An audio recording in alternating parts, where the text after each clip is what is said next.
I love talking about the benefits of HRT because nobody ever talks about them, which is a shame because there are so many.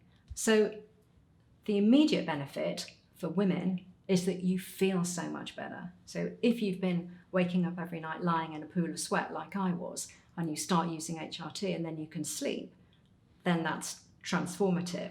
So symptom relief is really important, but there are other longer term benefits. So for example, one of the most important things that women don't know about is the thing that we are most likely to die from is heart disease.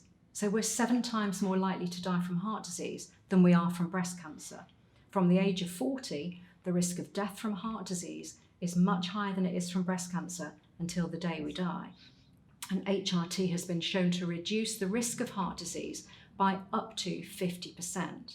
HRT protects your bones. So women die of osteoporosis when they get much older. It's a very common cause of death within the first year of a hip fracture. HRT reduces the risk of bowel cancer by 30%. Did anybody ever tell you that? I'm sure not. I certainly didn't know that. So there are many health benefits. It improves your vagina, it improves your libido. Women who take HRT have a lesser risk of all-cause mortality, so dying from all causes, than women who do not take HRT. So these are very important facts.